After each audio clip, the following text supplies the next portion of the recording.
করতে গিয়ে যারা শাহাদাতের সর্বোচ্চ নজরানা নিজের জীবনকে উৎসর্গ করে দিয়েছেন, আল্লাহ পাক রব্বুল আলামিন সমস্ত শহীদানকে ক্ষমা করুন, সকলে বলে আমিন। সম্মানিত উপস্থিতি, আজকের দিনটি কিসের দিন বলেন তো? ঈদের দিন, ঈদ উল ফিতর। ঈদ শব্দের অর্থই হচ্ছে খুশি, আনন্দ, উচ্ছ্বাস, ভেদাভেদ ভুলে গিয়ে একে অপরকে কাছে টেনে নেওয়া। এই দিনটি আল্লাহ পাক রব্বুল আলামিন বান্দার জন্য এজন্যে খুশির দিন হিসেবে আখ্যায়িত করেছেন।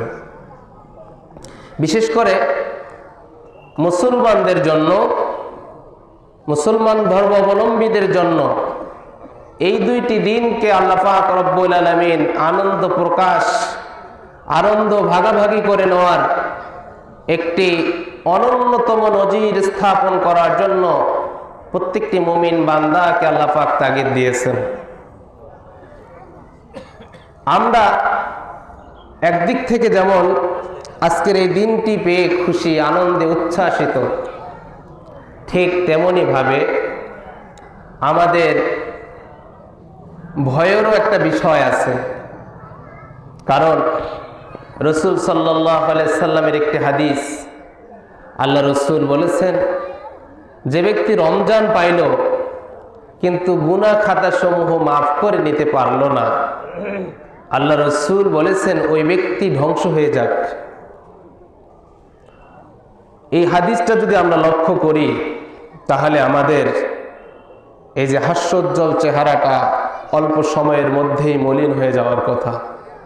কারণ আমরা কি কেউ বুকে হাত দিয়ে বলতে পারবো যে রমজানের ইবাদতে আল্লাহর সন্তুষ্টি হাসিল করে আমরা আমাদের জীবনের খুনা খাতাগুলোকে মাফ করে নিতে পেরেছি?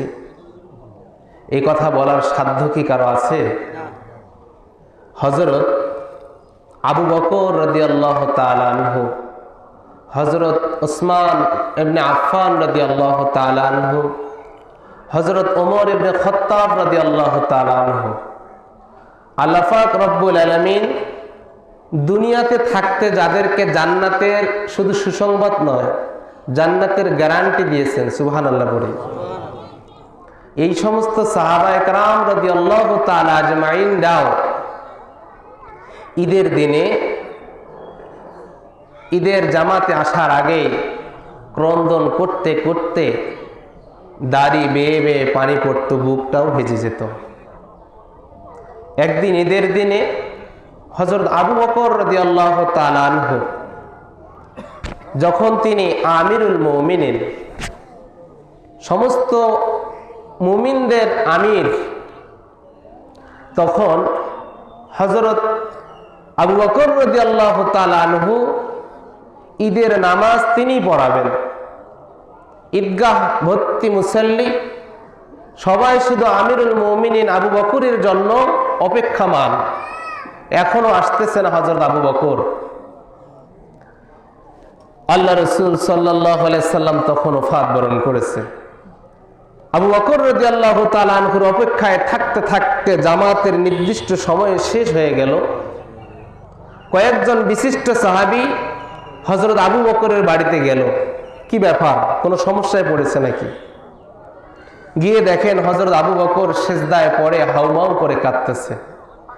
কান্নার পরিমাণ এত বেশি ছিল, হযরত আবু বকর রাদিয়াল্লাহু তাআলা আনহুর চোখ বেয়ে বেয়ে পানি পড়ে দাড়ি মোবারক ভিজে গিয়েছে, এবং সেই দাড়ি থেকে পানি পড়তে পড়তে জুব্বাও ভিজে গিয়েছে।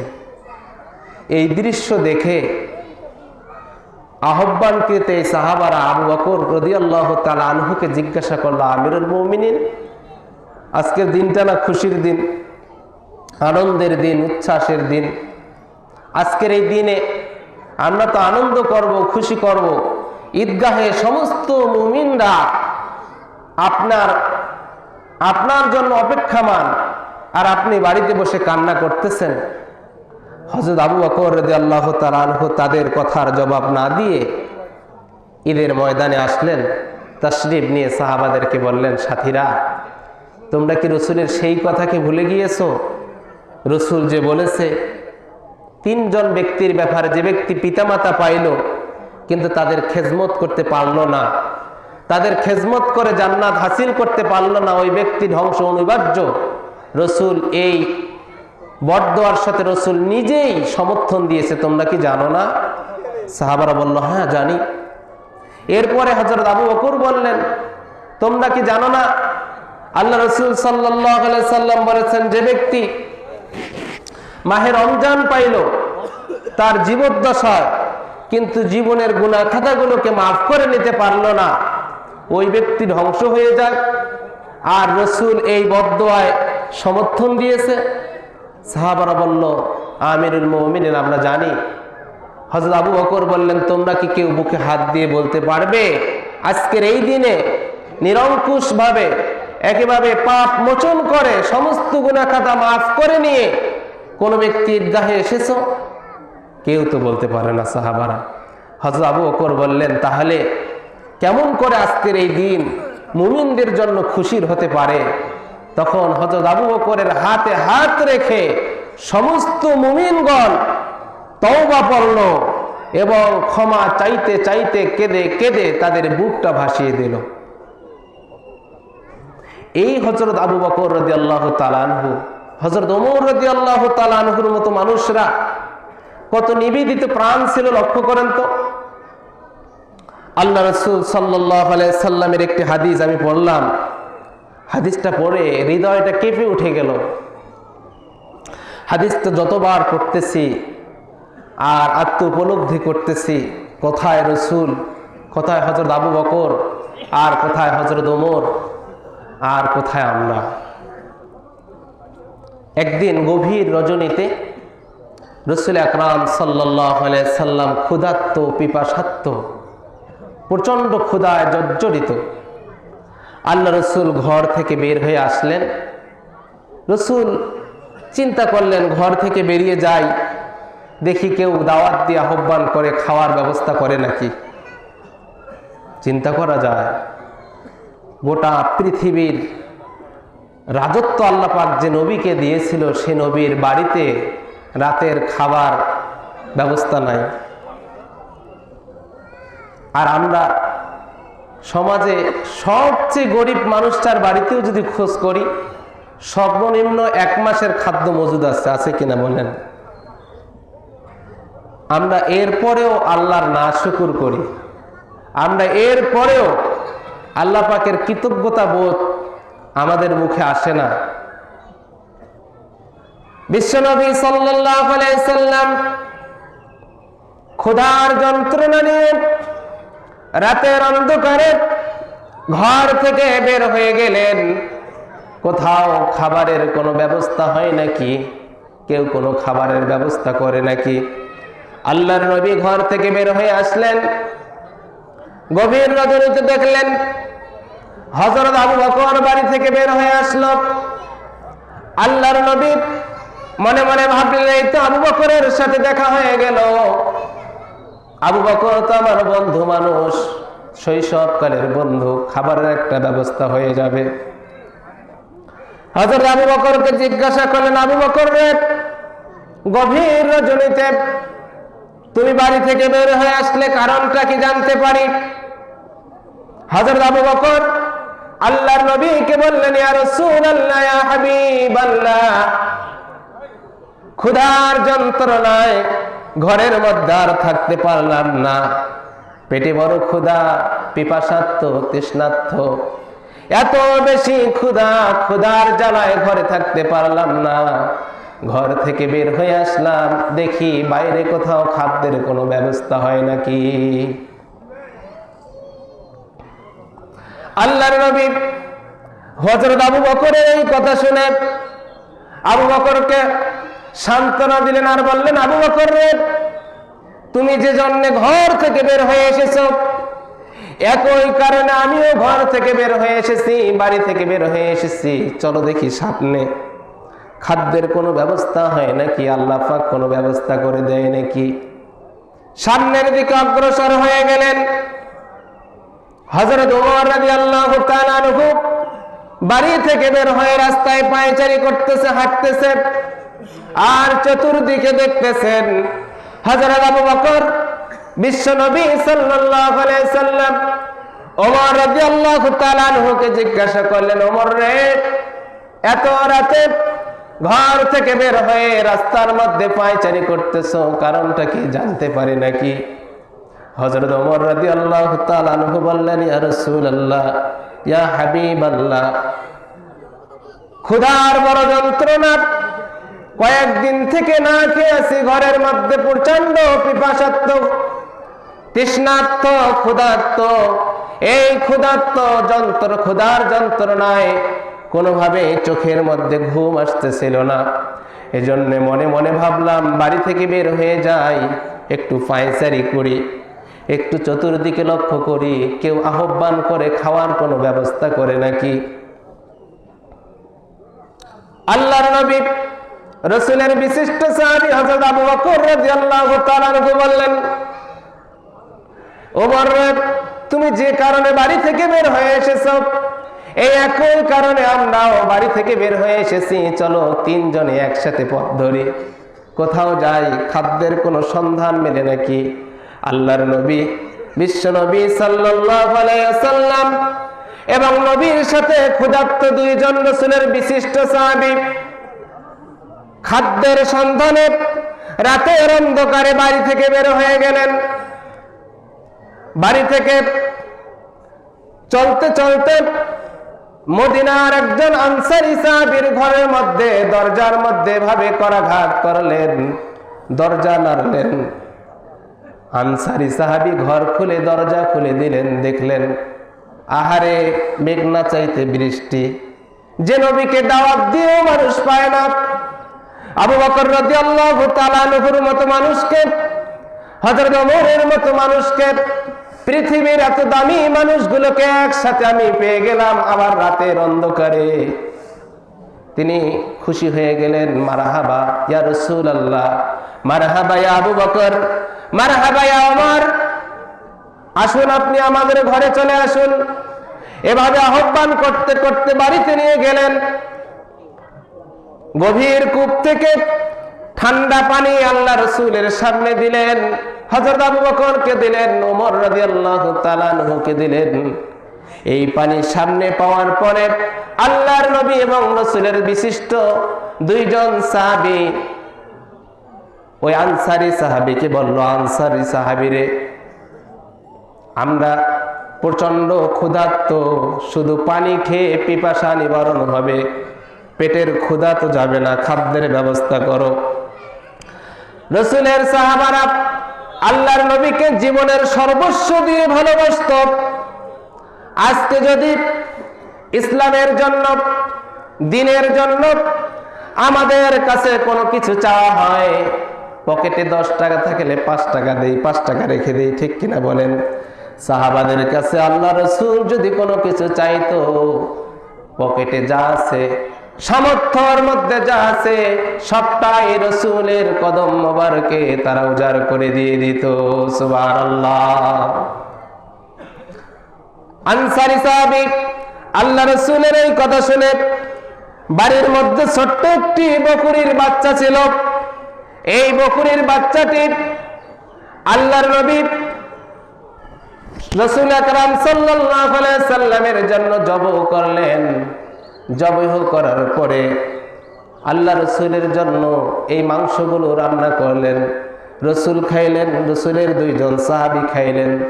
খাওয়ার পরে এবার আল্লাহর নবী হযরত আবু বকর রাদিয়াল্লাহু তাআলা আনহু হযরত ওমরকে লক্ষ্য করে বলতেছেন, পানির প্রতি ইঙ্গিত করে আর ওই গোস্তের হাড্ডির প্রতি ইঙ্গিত করে বলতেছে, আবু বকর রে, এ ওমর, কাল কিয়ামতের দিন আল্লাহ পাক রব্বুল আলামিন আমাদেরকে এই বকরীর গোস্ত আর এই পানির জন্য আল্লাহর কাছে হিসাব দেওয়ার লাগবে।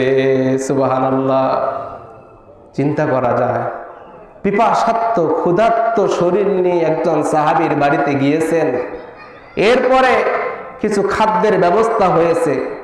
এইটা খাওয়ার পরে আল্লাহর নবী আবু বকরের মতো মানুষকে, হযরত উমরের মতো মানুষকে লক্ষ্য করে বলতেছেন, সুম্মা লাতুসআলুন্না ইয়াওমাইযিন আনিন নাঈম। আল্লাহ পাক রব্বুল আলামিন কাল কিয়ামতের দিন প্রত্যেকটা মানুষকে তাদের আল্লাহ পাক যে তাদেরকে নিয়ামত দিয়েছে এই নিয়ামত সম্পর্কে জিজ্ঞাসিত হতে হবে। সুবহানাল্লাহ। আজকে আমি আপনি রসুলের সেই অবস্থার কথা, হযরত আবু বকরের সেই অবস্থার কথা যদি ভাবি, বিশ্বাস করেন শুধু নিয়ামতে নাই, নিয়ামতের সাগরে হাবুডুবু খাচ্ছি কিনা বলেন। এরপরেও কৃতজ্ঞতা বোধ আমাদের আসে না। কৃতজ্ঞতা প্রকাশ করতে হবে কিভাবে? কৃতজ্ঞতা প্রকাশের মাধ্যম আছে। যাদের সম্পদ আছে যাকাত দিয়ে সম্পদের কৃতজ্ঞতা প্রকাশ করতে হবে। যাদের সম্পদ নাই নামাজ ফরজ, নামাজ পড়ে আল্লাহর কৃতজ্ঞতা প্রকাশ করতে হবে। আল্লাহ পাক যাকে মানুষের জনগণের সেবা করার সুযোগ দিয়েছে, জনগণের সেবা করে মানুষ আল্লাহর কৃতজ্ঞতা প্রকাশ করতে হবে। যে যেখানে আছি, যে অবস্থানে আছি, এই অবস্থান থেকেই আল্লাহর কৃতজ্ঞতা বোধ আদায় করতে হবে। হযরত ইউসুফ আলাইহিস সালামের ছোট্ট একটি ঘটনা বলে আলোচনা শেষ করব। সময় তো শেষ হয়ে গিয়েছে, 45 হয়ে গিয়েছে। নামাজ কি শুরু করবো এখনই বলেন? হ্যাঁ, আলোচনা চলবে, যেহেতু কুরবানি নাই 5-7 মিনিট একটু কথা বলি, সমস্যা নাই তো। হযরত ইউসুফ আলাইহিস সালামের একটি ছোট্ট ঘটনা। ইউসুফ আলাইহিস সালাম যখন তিনি নারী জুলাইখার চক্রান্তে পড়ে গেল, আবদ্ধ একটি ঘরে হযরত ইউসুফ আলাইহিস সালাম যুবক মানুষ জেনার আহ্বান করলো। চতুর্দিকে সমস্ত গেট লাগা। ইউসুফকে বলল, ইউসুফ এখানে কেউ নাই, শুধু তুমি আর আমি, আমরা দুইজন মিলন করব, পৃথিবীর কেউ দেখবে না। হযরত ইউসুফ আলাইহিস সালাম বললেন, কেউ না দেখলো আমার রব দেখবে।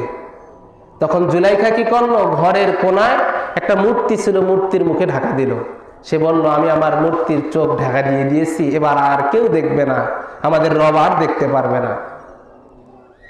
হযরত ওমর রাদিয়াল্লাহু তাআলা আনহু হযরত ইউসুফ আলাইহিস সালাম জুলাইখাকে বললেন, জুলাইখা রে, তুমি তোমার রবের মুখটা কাপড় দিয়ে ঢাকতে পারো, আর আসমান থেকে আরশ আজিম থেকে যে আল্লাহ পাক রব্বুল আলামিন সব কিছু দেখতেছেন, শুধু ঘরের মধ্যে জানালা দরজা বন্ধ করে শুধু নয়, সাত পানির নিচে অথই গহ্বরে গিয়ে কোনো মানুষ যদি অপকর্ম করে, এই দৃশ্য আল্লাহ পাক রব্বুল আলামিনও দেখতে পারবেন। সুবহানাল্লাহ। হযরত ইউসুফ আলাইহিস সালাম চরিত্রের এই মহা দুর্যোগের সময় তিনি আল্লাহর কাছে সাহায্য চাইলেন, আর জুলাইখাকে বললেন, তোমার সাথে অপকর্মে লিপ্ত হতে পারবো না। সোজা দৌড় দিয়ে দিলেন গেটের দিকে। একটা দুইটা নয়, 7টা দরজা আল্লাহর হুকুমে পটপট করে খুলে গেল। জুলাইখার মনে আক্ষেপ, ইউসুফকে ভোগ করতে পারলাম না। পিছন দিক থেকে জামাত টেনে ধরলেন। হযরত ইউসুফ আলাইহিস সালাম চরিত্রের এই মহা দুর্যোগের সময় জেনার কবল থেকে, নারীর চক্রান্ত থেকে বাঁচার জন্য তিনি সামনের দিকে যখন দৌড় দিয়ে দিলেন, পিছনের জুব্বাটা সেরা অংশটা জুলাইখার হাতেই রয়ে গেল। দৌড়াইতে দৌড়াইতে হযরত ইউসুফ আলাইহিস সালাম সামনে দৌড়ায়, আর জুলাইখা পিছনে পিছনে দৌড় দেয়। এভাবে দৌড় দিতে দিতে আজিজ মিসর জুলাইখার স্বামীর সম্মুখে পড়ে গেল। আজিজ মিসরকে দেখার সঙ্গে সঙ্গে জুলাইখা তার কথার সুরটাকে পাল্টে ফেললো। জুলাইখা আজিজ মিসরকে বলল, স্বামী, এমন একটা গোলাম আপনি আমাকে উপহার দিয়েছেন, যে গোলাম আমার চরিত্র নষ্ট করার জন্য আজকে চেষ্টা করেছে। হযরত ইউসুফ আলাইহিস সালাম অবাক হয়ে গেল, হারে, আমি তো আমার যৌবন হেফাজত করার জন্য ঘর থেকে দৌড় দিলাম, আর নারী উল্টা আমাকে উপবাদ দেয়। বারবার তিনি কসম খেয়ে বলতেছেন, এই কাজের সাথে আমার কোনো সম্পৃক্ততা নাই, আমার কোনো জড়িততা নাই, সম্পূর্ণটার দোষী হচ্ছে জুলাইখা। আজিজ মিসর বললেন, তোমার কাছে উপযুক্ত প্রমাণ আছে নাকি? কাছে একটি ছোট্ট শিশু দোলনার মধ্যে ঘুমায়, জানা ঘটনা। শিক্ষণীয় একটি বিষয় আছে আমাদের সবার জন্য। এই দোলনায় শিশুটা যখন ঘুমাচ্ছিল, হযরত ইউসুফ আলাইহিস সালাতু ওয়াস সালাম বললেন, এই শিশুটা হচ্ছে আমার সাক্ষী। আজিজ মিসর হাসতেছে, জুলাইখাও হাসতেছে। এই শিশু কথা বলতে পারে, তুমি আমাকে পাগল পাইছো? এতক্ষণ মনে হইল যে আমার স্ত্রীর কিছুটা চক্রান্তও থাকতে পারে, কিন্তু আমি এখন শিওর যে এই ঘটনার সাথে তোমার পরিপূর্ণ সমর্থন আছে। আল্লাহর নবী ইউসুফ আলাইহিস সালাতু ওয়াস সালাম বললেন, আল্লাহর হুকুমে ওই সন্তানটাকে তোমরা জিজ্ঞাসা করো, আমি দোষী না জুলাইখা দোষী। এই সন্তানকে তারা যখন জিজ্ঞাসা করল, সন্তানটি অবুঝ শিশু দোলনার মধ্য থেকে জবাব দিল, ইন কানা কমিসুহু কুদ্দা মিন দুবুরিন ফাকাযাবাতহু মিনাস সাদিকিন ওয়া ইন কানা কমিসুহু কুদ্দা মিন কুবুলিন ফাসাদাকাতহু মিনাল কাযিবিন। ও আজিজ মিসর, তুমি ইউসুফকে লক্ষ্য করো, ইউসুফের জামা যদি সামনের দিক থেকে ছেঁড়া হয় তাহলে ইউসুফ দায়ী, আর পিছনের দিক থেকে যদি জুব্বা ছেঁড়া হয় তাহলে জুলাইখা দায়ী। আজিজ মিসর, এই কথা শিশুটি এই দুইটি কথা বলে তার কথাটা স্টপ করে দিয়ে দিল। আজিজ মিসর লক্ষ্য করে দেখলেন ইউসুফ আলাইহিস সালাতু ওয়াস সালামের জামা জুব্বাটা পিছন দিক থেকে ছেঁড়া। বুঝতে আর কোনো বাকি রইল না, এর চক্রান্তর মূলে ছিল আমার স্ত্রী জুলাইখা। আর কিছু করলেন না। অনেক দিন পরে ইউসুফ আলাইহিস সালাতু ওয়াস সালামকে এটা আবার অপবাদ, উল্টো অপবাদ দিয়ে জেলের মধ্যে দিলেন। জেল থেকে বের করে আল্লাহ পাক রব্বুল আলামিন মিশরের প্রধান, রাষ্ট্রপ্রধান তাকে যখন যেদিন করলেন, এই দেশের মধ্যে দারিদ্রতা দেখা দিল। কঠিন দারিদ্রতার সময় একজন যুবক মানুষ হযরত ইউসুফ আলাইহিস সালাতু ওয়াস সালামকে এসে বলল, ইউসুফ রে, এই দারিদ্রতার সময়, এই সংকটের সময় তোমার কাছে কিছু সাহায্যের জন্য লাইন ধরে এসেছি, এবার আমার পালা, আমাকে একটু বেশি করে দাও। হযরত ইউসুফ আলাইহিস সালাতু ওয়াস সালাম বললেন, তাকে 1 সা পরিমাণ গম দিয়ে দাও। 1 সা পরিমাণ কি মতামত আছে, 2.5 কেজি, মতান্তরে 3.5 কেজি, যেটা দিয়ে আমরা কি করলাম, সাদাকাতুল ফিতর দিলাম না। এর তো অনেক মতামত, মতামতের কিছু না ভাই। এই যে দেখেন তো, ঈদের চাঁদ ঘরে ঘরে উঠছে না আকাশে উঠছে বলেন তো? আপনার কি ধৈর্যচ্যুত হচ্ছেন নাকি?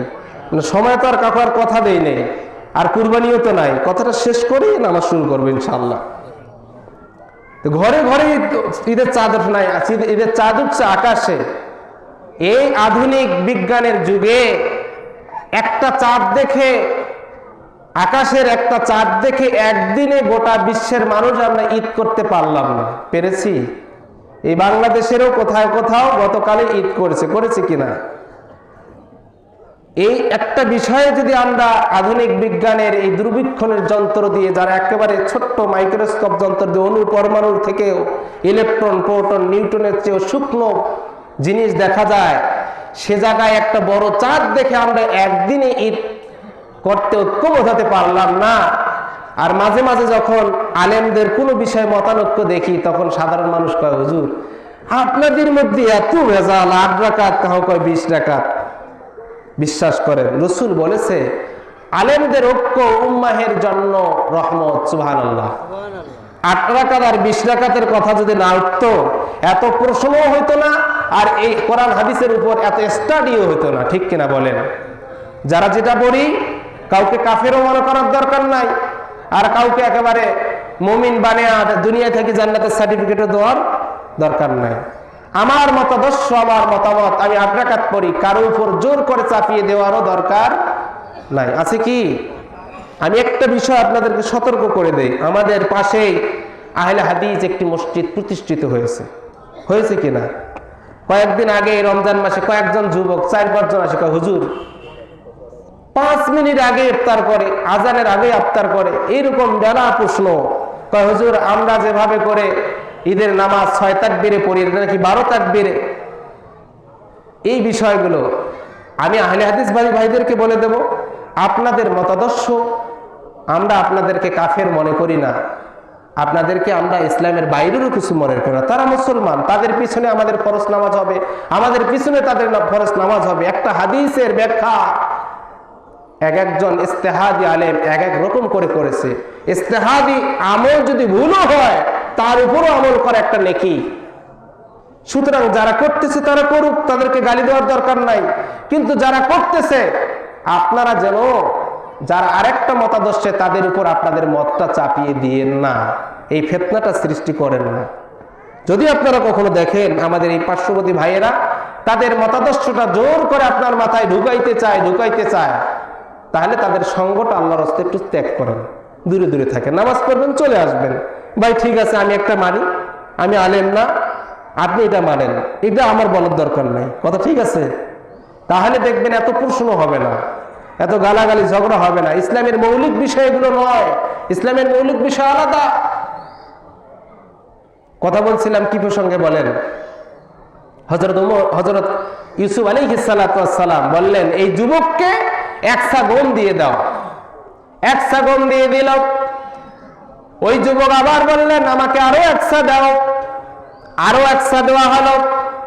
আবার ইউসুফ আলাইহিস সালাতু ওয়াস সালামকে বললেন ইউসুফ রে আমাকে আরো একসা দিয়ে দাও। হযরত ইউসুফ বললেন আরো একসা আমাকে দিয়ে দাও। আর একসা দেওয়ার পরে বলতেছেন আমাকে আরো একসা দাও গম। হযরত ইউসুফ আলাইহিস সালাতু ওয়াস সালাম বলেন লাইনের যে বহর আর গোটা দেশের মধ্যে যে অভাব চলতেছে, দুর্ভিক্ষ চলতেছে, তোমাকে একটা মানুষকে যদি কয়েক সা গম দিয়ে দেই, এই মানুষগুলোকে আমি কি দেব? তোমাকে আর দেওয়া যাবে না। হযরত ইউসুফ আলাইহিস সালাতু ওয়াস সালামকে এবার যুবক বললেন ইউসুফ রে তুমি যদি আমার পরিচয়টা একবার জানতে পারো আমি কে, আমার পরিচয় যদি তুমি একবার জানতে পারো, তাহলে একসা নয় তোমার রাষ্ট্র ভান্ডারে যতগুলো গম আছে সবগুলো তুমি দিতে চাইবে, এরপরেও আমার কৃতজ্ঞতা বোধ আদায় করা তোমার পক্ষে সম্ভব হবে না। সুবহানাল্লাহ। হযরত ইউসুফ আলাইহিস সালাতু ওয়াস সালাম একটু থমকে গেলেন। কি বলে যুবক, কি এমন ঋণী আমি তার কাছে? যুবক বললেন, যুবককে জিজ্ঞাসা করলেন কোন কথা বলতে যাচ্ছ বলো। হযরত ইউসুফ আলাইহিস সালাতু ওয়াস সালামকে বললেন যুবক, ও আল্লাহর নবী ইউসুফ, আবার আপনার চরিত্রের মহা দুর্যোগের সময় জুলাইখা যখন আপনাকে জেনার অপবাদ দিয়েছিল, জেনার তহমত দিয়েছিল, সেই সময়ে আপনি যে নির্দোষী, আপনার যে কোনো দোষ নাই, আপনার চরিত্রে যে কোনো কলঙ্ক ছিল না, আপনার এই পবিত্র ঘোষণা করার জন্য আপনার পক্ষে একজন সাক্ষীর প্রয়োজন ছিল। আপনি বলেন তো দেখি সেই দিন আপনার পক্ষ হয়ে কে সাক্ষী দিয়েছিল? হযরত ইউসুফ আলাইহিস সালাতু ওয়াস সালাম বলেন আমার পক্ষ হয়ে সেদিন তো সাক্ষী দিয়েছিল একজন দোলনার একজন শিশু বাচ্চা। ওই যুবক বললেন আমি হচ্ছি সেই শিশু বাচ্চা, হাঁটি হাঁটি পা পা করে আজকে যুবক বয়সে আমি রূপান্তরিত হয়ে গিয়েছি। সুবহানাল্লাহ। হযরত ইউসুফ আলাইহিস সালাতু ওয়াস সালাম বলেন তোমরা তাকে এক হিদ্দা গম দিয়ে দাও, যদি আরো চাই আরো দাও। এক হিদ্দা মানে কি 105 মণ গম, মানে বিরাট একটা ডুলি। এই যে 2.5 কেজি আর 3 কেজির কথাটা তো শেষেই করলাম না। আচ্ছা বলেন তো একটা মগে যদি 1 মগ চাল দেই, এটা ওজন করেন আধা কেজি হবে। এই আধা কেজি মগে যদি আবার মুড়ি দেন, ওজন কি একই হবে? এই জন্যই মত পার্থক্য কিনা। এই যে আরবের লোকেরা এইখানে যদি আটা দিয়েছিল, এটার ওজন দ্বিগুণ হয়ে গিয়েছে। আর যদি সেখানে খেজুর দেয়, তা খেজুরটা এই বাইরে আনিয়ে যা ওজন দিবেন, এটা ওজন কমে যাবে। মত পার্থক্য আছে বিধায় হাদিসের চর্চা আছে, কোরআনের চর্চা আছে, ঠিক কিনা বলেন? এজন্য এগুলো আমরা রহমত হিসাবে নেব। হযরত ওমর রাদিয়াল্লাহু তাআলা আনহু যুবককে যখন এক হিদ্দা দিয়ে দিলেন, আল্লাহ পাক রব্বুল আলামিন হযরত ইউসুফ আলাইহিস সালাতু ওয়াস সালামকে ডাক দিয়ে বললেন ইউসুফ রে তোমার জীবনের একদিনের পবিত্রতা ঘোষণা করার জন্য, একদিনের পবিত্রতা ঘোষণা করার বিনিময়ে একজন যুবককে যদি তুমি খুশি হয়ে এক হিদ্দা নয় কয় হিদ্দা গম দেওয়ার জন্য তুমি যদি নির্দেশ করো, আচ্ছা বলো দেখি ইউসুফ, যে বান্দা আমার দৈনিক 5 বার আমার শুকরিয়া, আপনার আমার পবিত্রতা। রুকুতে গিয়ে বলবে সুবহান রাব্বিয়াল আযীম, সুবহান রাব্বিয়াল আযীম। এরপর সিজদায় গিয়ে যে বান্দা আমার চরিত্রের পবিত্রতা, আমার পবিত্রতা ঘোষণা করে বলবে সুবহান রাব্বিয়াল আ'লা। তোমার জীবনের একদিনের পবিত্রতা ঘোষণা করার কারণে যদি তুমি একজন যুবককে কয়েক হিদ্দা গম দেওয়ার জন্য নির্দেশ দিয়ে দাও, তাহলে বলো দেখি ওই সব যে বান্দা দৈনিক বারে বারে আমার পবিত্রতা ঘোষণা করবে, ওই বান্দাকে দুনিয়াতে দেওয়ার মতো কোনো বিনিময়ে থাকবে নাকি বলেন? ওই বান্দাকে আমি এমন একটি জান্নাত দেব যে জান্নাতটার বিশালতা। ওয়াসারিউ ইলা মাগফিরাতিন মির রাব্বিকুম ওয়া জান্নাতিন আরদুহা কা'আরদিস সামাই ওয়াল আরদ উইদ্দাত লিল মুত্তাকিন। আল্লাহু আকবার। আমি ওই আমার মুত্তাকিন বান্দাকে, আমার তাসবিহ পড়নেওয়ালা বান্দাকে, আমার গুনাহগান গাওয়া বান্দাকে আমি এমন একটি জান্নাত দেব যে জান্নাতের বিশালতা এবং বড়ত্ব শুধু দুনিয়ার সমান নয়, আসমান এবং জমিনের চেয়ে অনেক বিশাল জান্নাত আমি তাকে দান করে দিয়ে দেব। সুবহানাল্লাহ। প্রিয় ভাইরা, সিয়াম চলে গেল, আমাদের ক্ষমা আল্লাহর কাছে নেওয়ার অনেক রাস্তা এখন আমাদের সামনে খোলা। বিশ্বাস করেন, একটা বান্দা যখন রুকুতে দিয়ে আল্লাহর তাসবিহ পড়ে আল্লাহ অনেক খুশি হয়। এরপর যখন সিজদায় গিয়ে বলে সুবহান রাব্বিয়াল আ'লা, আর আল্লাহকে বলে আল্লাহ তোমার কাছে আমার এই গোলামির নজরানা প্রকাশ করতে গিয়ে আমি দেখো আমার এই মাথাটাকে মাটির সাথে লাগিয়ে দিয়েছি, আরো যদি প্রয়োজন হয় আরো নিচে আনবো। রব্বুল আলামিন তারপর তোমার পবিত্রতা ঘোষণা করব। আল্লাহ এত খুশি হয়, এত বেশি খুশি হয়, আল্লাহ পাক সঙ্গে সঙ্গে বান্দাকে ক্ষমা করে দেয়, বান্দার জন্য জান্নাত বরাদ্দ করে দিয়ে দেয়। সুবহানাল্লাহ। ইনশাআল্লাহ সিয়াম চলে গিয়েছে, মসজিদ মুখী আমরা যারা হয়েছি, এখনো যারা বলে হই নাই, মসজিদে আসবো ইনশাআল্লাহ। একটু হাত তুলে দেখাই আল্লাহকে, ইয়া আল্লাহ, ইয়া আল্লাহ, এ রমজানে